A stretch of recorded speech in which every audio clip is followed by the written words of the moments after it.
Chapter 19, High Places.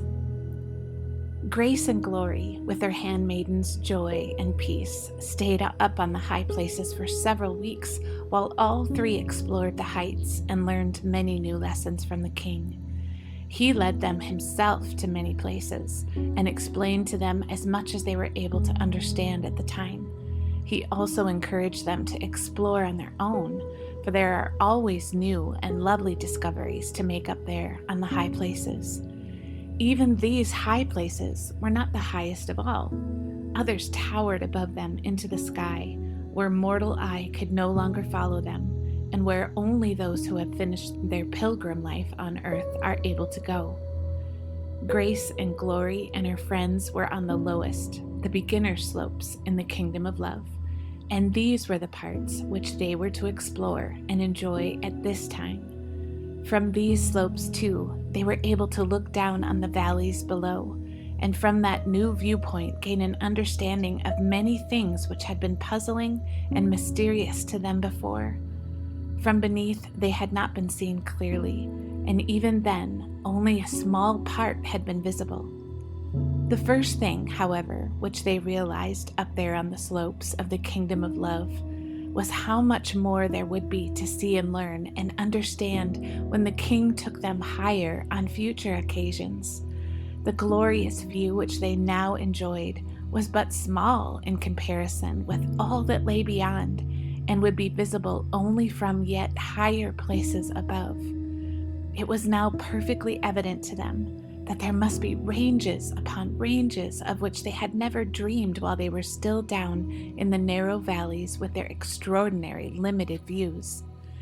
Sometimes, as she looked on the glorious panorama visible from these lowest slopes in the kingdom of love, she found herself blushing as she remembered some of the dogmatic statements which she and others had made in the depths of the valley about the high places and the ranges of truth. They had been able to see so little and were so unconscious of what lay beyond and above. If that had been the case while down in the valley, how much more clearly she now realized that even up on those wonderful slopes, she was only looking out a tiny corner of the whole. She never tired of looking from the glorious new viewpoint on the first slopes of the kingdom of love and seeing it all from a new perspective. What she could see and could take in almost intoxicated her with joy and thanksgiving, and sometimes even with inexpressible relief. Things which she thought dark and terrible, and which had made her tremble as she looked up from the valley because they seemed so alien to any part of the realm of love, were now seen to be but parts of a great and wonderful whole. They were so altered and modified that as she saw what they extended into, she wondered at having been so blind and stupid, at having had such false ideas about them. She began to understand quite clearly that truth cannot be understood from books alone, or by any written words, but only by personal growth and development in understanding, and that things written even in the book of books can be astonishingly misunderstood while one still lives on the low levels of spiritual experience and on the wrong side of the grave on the mountains.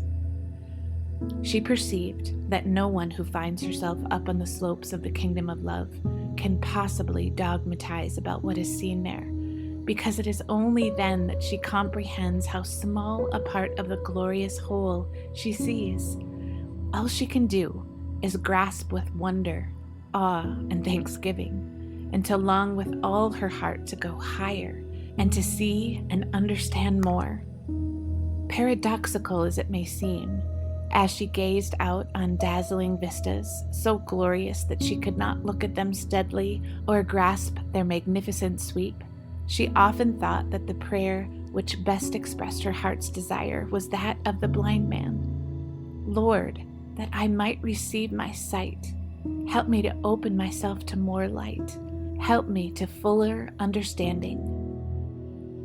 Another thing which gave her continual joy was their unbroken communion with the king.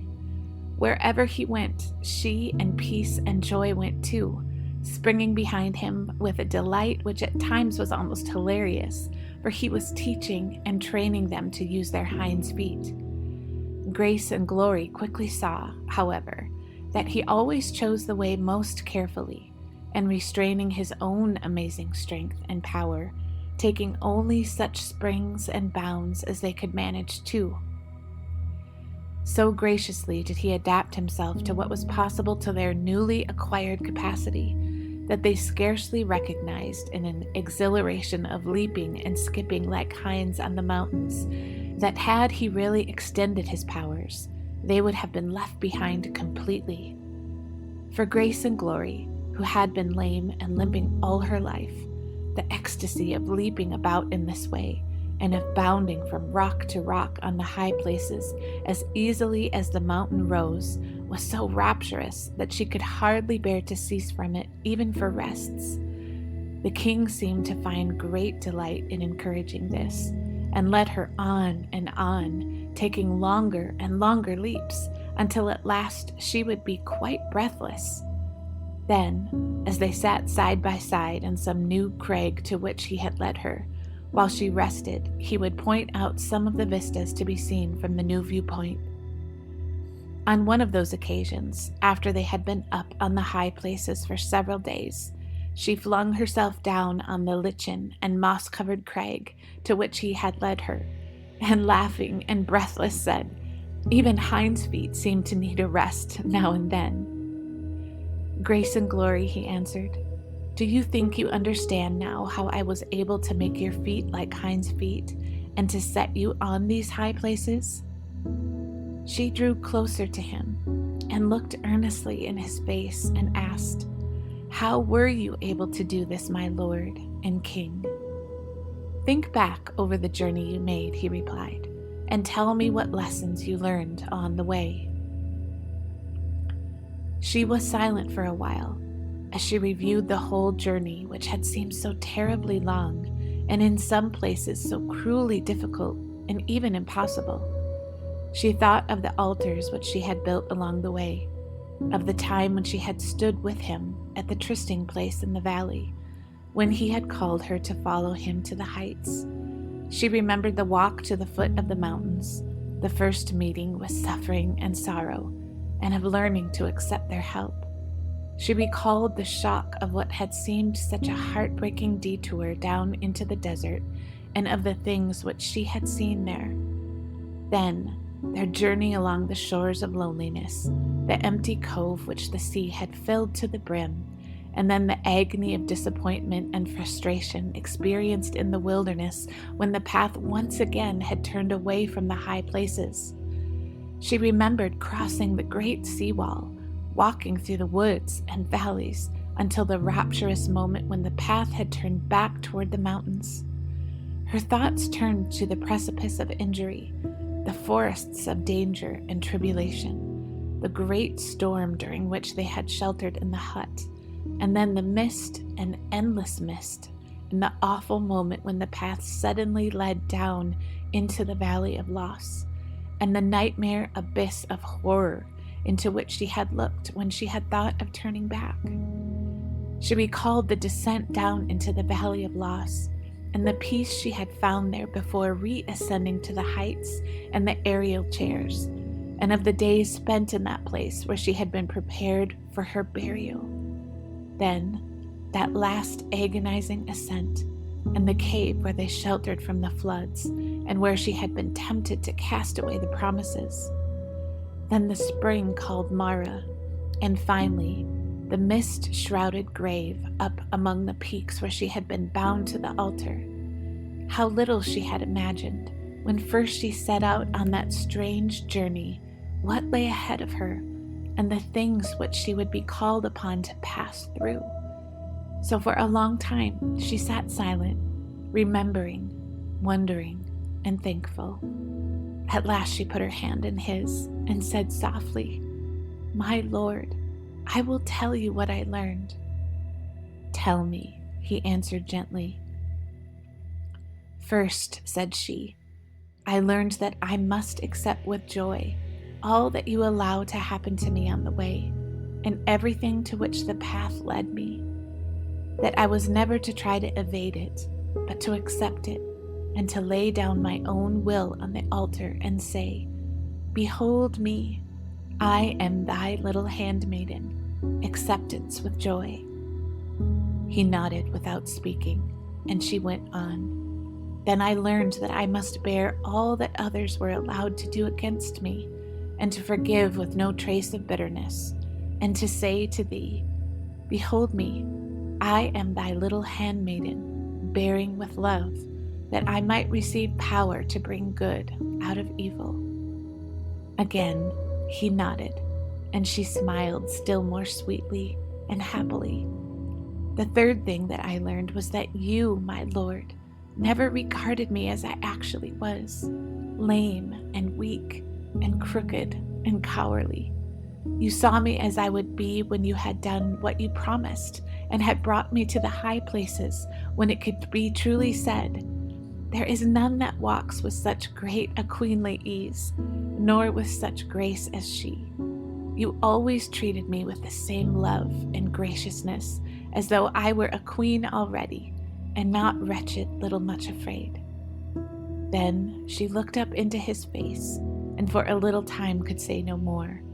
But at last she added, "My Lord, I cannot tell you how greatly I want to regard others in the same way." A very lovely smile broke out on his face at this, but he still said nothing, only nodded for the third time, and waited for her to continue. The fourth thing she said with a radiant face was really the first I learned up here. Every circumstance in life, no matter how crooked and distorted and ugly it appears to be, if it is reacted to in love and forgiveness and obedient to your will, can be transformed. Therefore, I begin to think, my Lord, you purposely allow us to be brought into contact with the bad and evil things that you want changed.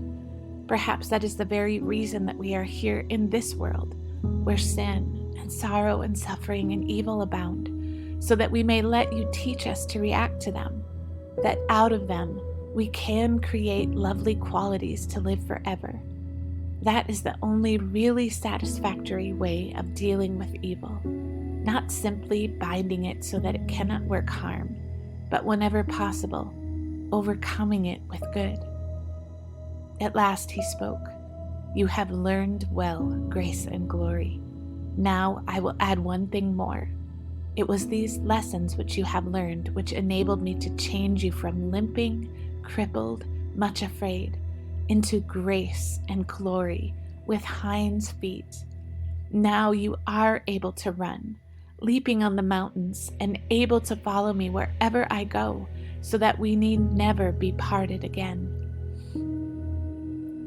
So remember this, as long as you are willing to be acceptance with joy and bearing in love, you can never again be crippled, and you will be able to go wherever you lead. You will be able to go down into the valley of the world to work with me there, for that is where the evil and sorrowful and ugly things are which need to be overcome. Accept and bear and obey the law of love, and nothing will be able to cripple your hinds feet or to separate you from me. This is the secret of the high places, Grace and Glory. It is the lovely and perfect law of the whole universe. It is this that makes the radiant joy of the heavenly places. Then he rose to his feet, drew her up beside him, and said, "Now use your hinds feet again, for I am going to lead you to another part of the mountain."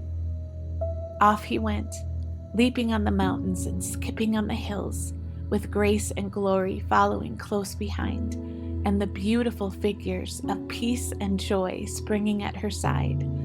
As they went, she sang this song: "Set me as a seal upon thine heart, thou love more strong than death, that I may feel through every part thy burning, fiery breath, and then like wax held in a flame, may take the imprint of thy name. Set me a seal upon thine arm, thou love that bursts the grave. Thy coals of fire can never harm, but only purge and save. Thou jealous love, thou burning flame, O burn out all unlike thy name. The floods can never drown thy love, nor weaken thy desire. The rains may deluge from above, but never quench thy fire. Make soft my heart in thy strong flame, to take the imprint of thy name. Canticle 8, 6.